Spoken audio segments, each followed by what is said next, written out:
Some of the content in this podcast does not belong to me and is displayed for entertainment purposes only. Step to the throne.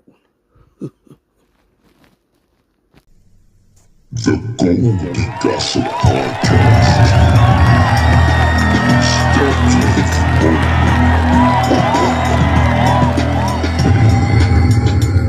Step to the throne.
Short, girl, I plead my kissing cord. You're guilty. That way of neglection, of that love and you are guilty of your neglection, of that love as much as I do you.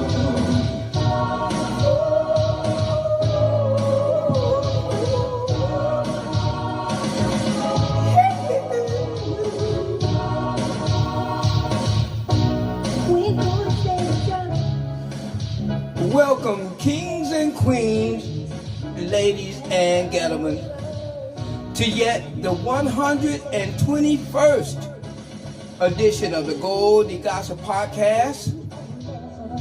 It's your boy Goldie Himalaya. Let's get into it.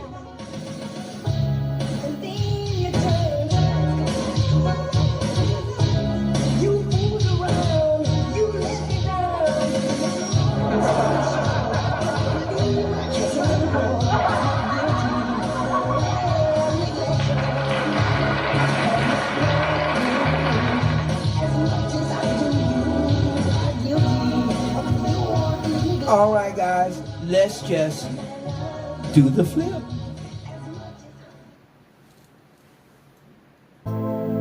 And there's the flip.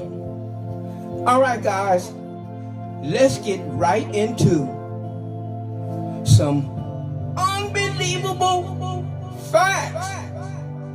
That's right, guys. It's where I tell you guys about things that are remarkable and unbelievable. This time we're going to talk about soil. That's right, guys. Soil. Dirt. You guys have no idea the importance of dirt. It provides everything from oxygen to food and other precious things for us to stay alive. But right now, I'm going to show you a clip giving you some education. This is remarkable, guys. You're going to see what soil or dirt really is and how important it is to our lives. Check it out.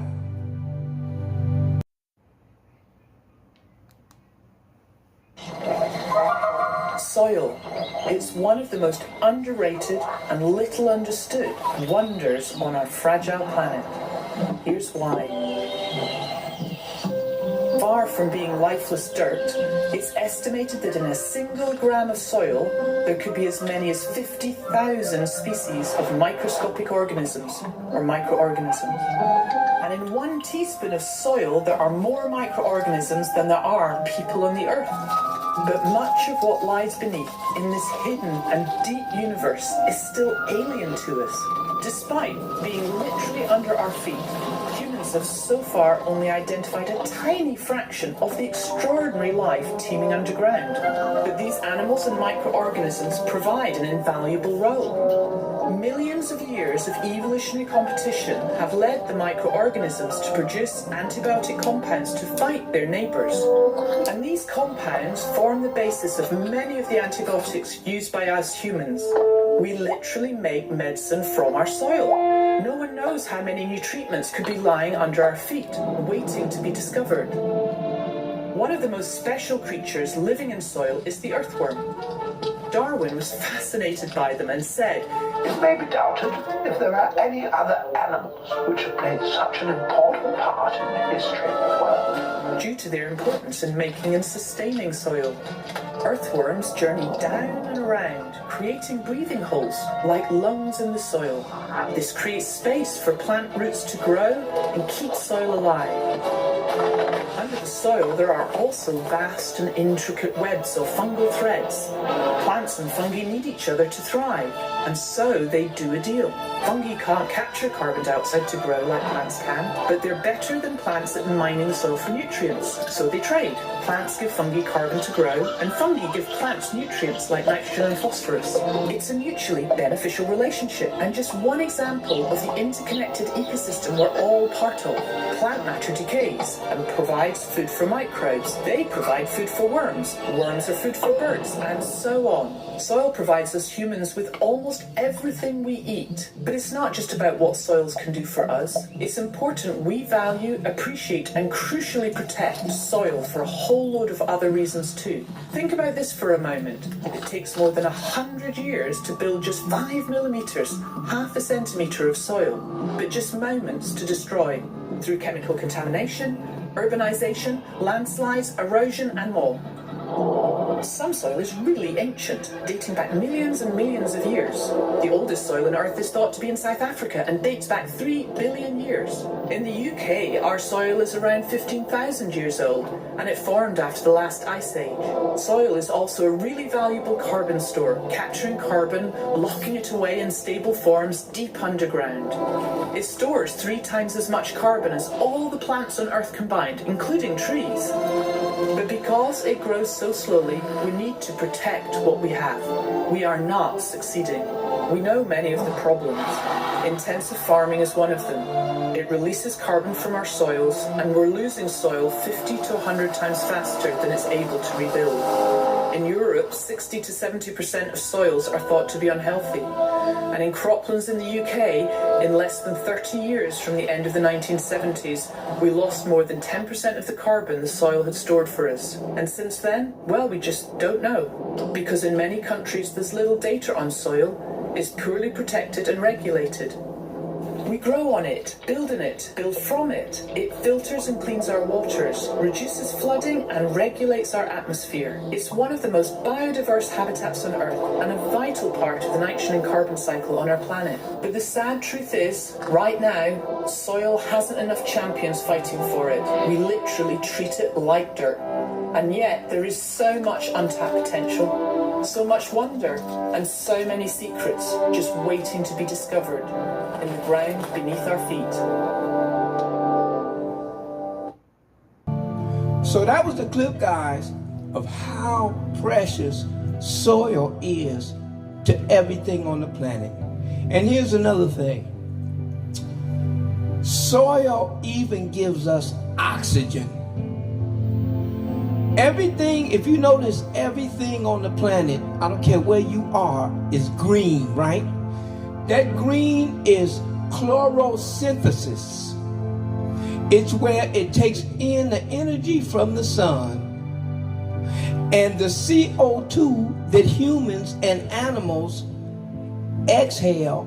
We inhale oxygen, we exhale CO2, which is great, even vital for the plants. And in return, the trees, the grass, everything that is green admits oxygen into the air. It's like a big giant filter that replenishes the oxygen in the air. And it's a symbiotic relationship. They want our CO2 and we want their oxygen, and it is perfect.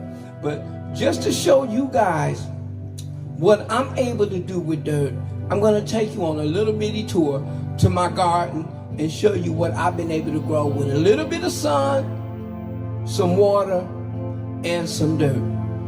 Check it out.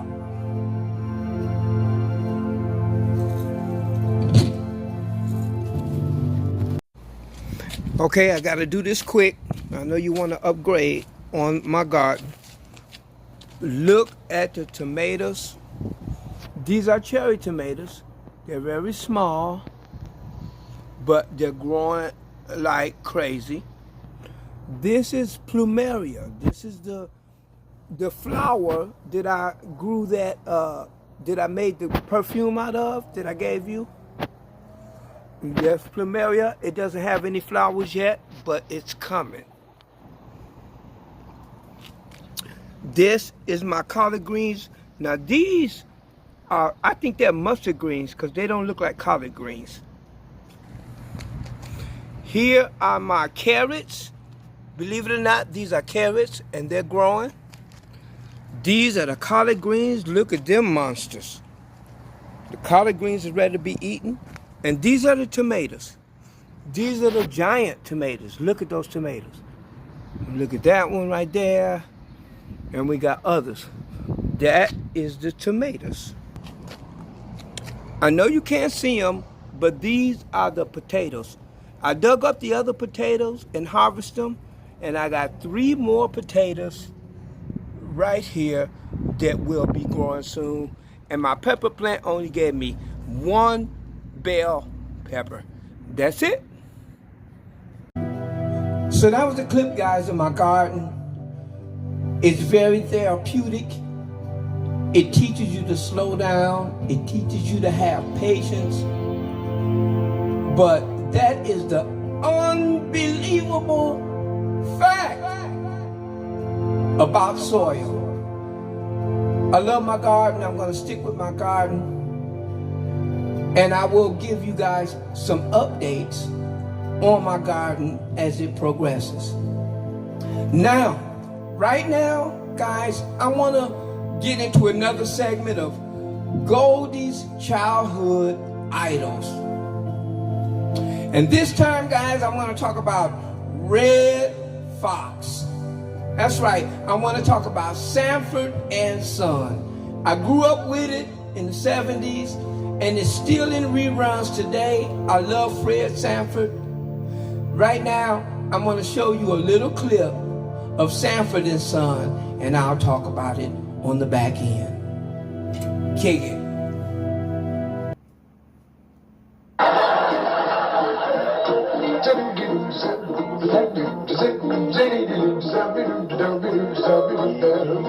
Here's your 8 balls now.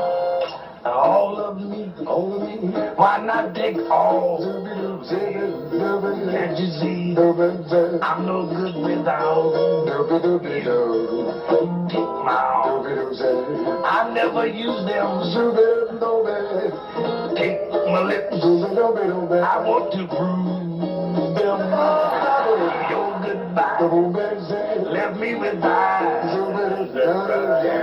How can I go on deal without you? You took the part that one was my heart. Why not take all of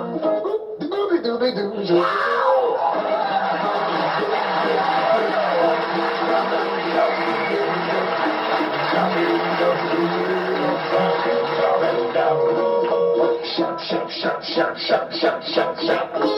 So we don't go. Shop, shop, shop, shop, shop, shop, shop. So you got it breathtaking, baby. Go goodbye. Let me revive. So we don't die. How can I? So we don't die. No one deal without. Oh, this is the big one coming up now. You took the best. So come get the best. Why not? Why not? Why not take all of me? I'm gonna do zits. Oh yeah.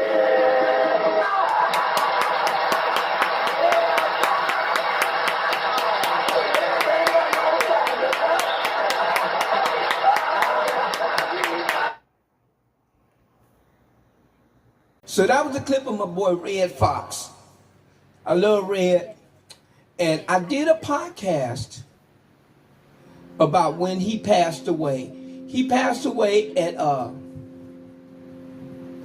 Queen of Angels Hollywood Press, right next door to Children's. I was working at both at the same time. I was working at Children's and I was working at Queen of Angels Hollywood Press. The day that Red Fox had a heart attack on his new movie set, it was a new TV show called Red with him and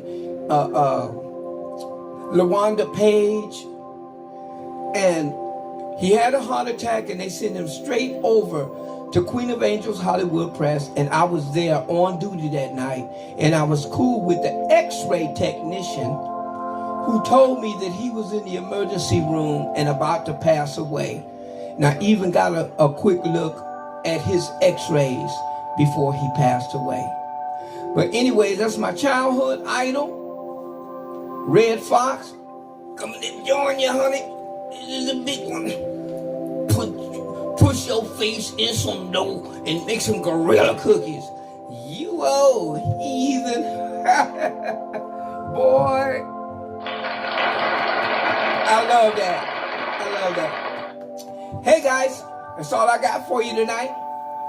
See you next podcast. And as usual, I'm going to close it out with another Goldie Himalaya video. Be good to yourselves. Love you. See you next podcast. Peace.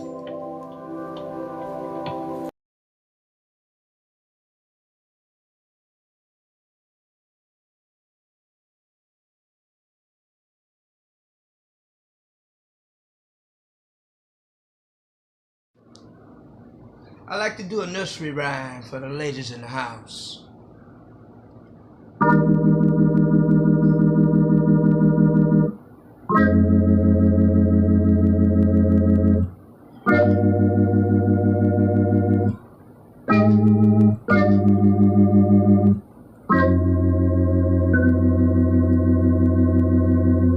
Mary, Mary, quite contrary, how does your garden grow? What you bet I'll make you wet when I kiss you nice and slow, nice and slow.